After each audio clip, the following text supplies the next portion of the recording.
So I want to ask you about claims from Iranian officials that the U.S. is going to lift like over 1,000 sanctions. And they claimed that. And then also your reaction to the U.S. seizing the websites of Press TV, like several Hezbollah news stations, like a Houthi news station. Right. So really quickly, telling people what happened in the first one. Rouhani, Iran's current president, the one that is about to step down in favor of Raisi, just recently came out and said that about 1,000 sanctions are going to be lifted. 1,000 sanctions specifically on the office of the supreme leader, like relative to that. Is that what he specifically said, or any sanctions? I think he said mostly I can't relative. remember.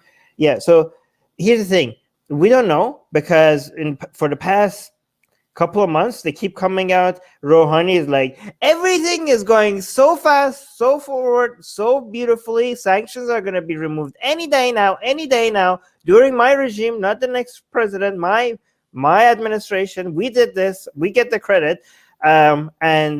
And then his people came like yes, negotiations are going forward very fast, very good, everything's good. Any day now, tomorrow we're gonna finalize everything. No, maybe not tomorrow, the day after tomorrow.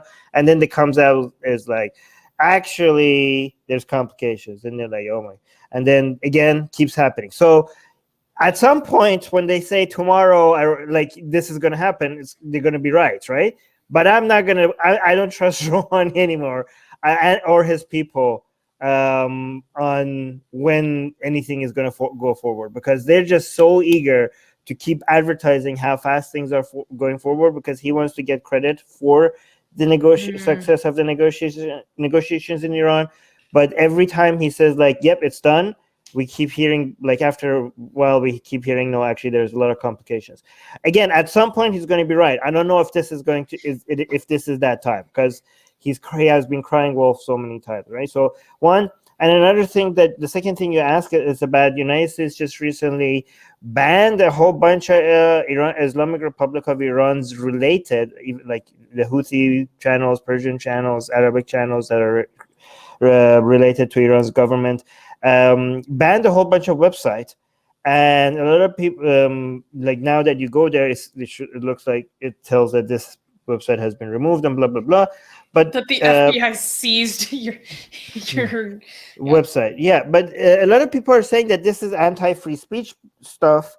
I don't know if it is. I'm not the legal expert here, because technically what they're doing is they're applying the sanctions on Iran, right? So people are like, why are you censoring Iranian websites? This is against free speech. I mean, legally, but the thing is that these websites are back up on other non-US related platforms. Like, for example, Press TV is still up in presstv.ir. Maybe it's not up on presstv.com. So anybody anywhere in the world can still access Press TV. So the people who are saying, oh my God, United States believes in free speech, but they're now banning these websites, this is against freedom of speech. Like, you still have access to Press TV. Everybody still has access to Press TV. But what the issue, like, everybody's like, oh my God, anti-free speech. I'm like, no, this is, and like, why is Biden doing this right now when the negotiation is happening and this is going to make everything complicated? I mean, this is technically following with the sanctions.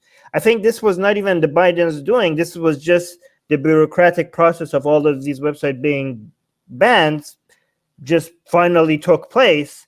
This is just a machine, that the legal machine doing its job. These are like the places where these websites are hosted, or the places that are providing the domain. These are US companies, and US companies are based on the sanctions are providing a service to a regime that is you're not legally supposed to provide services to. So I mean, this is just following the law.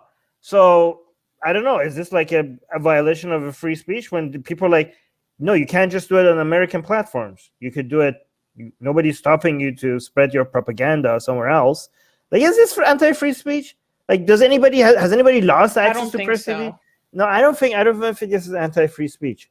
So I mean, I'm happy to be convinced otherwise. Like if somebody comes and gives an argument, I'm not married to this position right now. The way I see it, this is not a violation of free speech. This is the natural legal procedure when it comes to following. If you're against the sanctions, that's a different point. But I mean, following the laws, I think this is the natural response to it. I don't know. I'm happy to change my mind on this if anybody has a different opinion. Hey guys, if you're a fan of Blasphemy and Sexy Callie, like me, then you need to be sure to subscribe to our newsletter, link in the description below. Because if you subscribe, we will send you a free copy of our Blasphemous Art ebook. And let me tell you, it is the tastiest blasphemy that you can find anywhere available today. And we are so generous with our blasphemy that we continue to send you more blasphemy every week. So make sure to subscribe, link in the description below.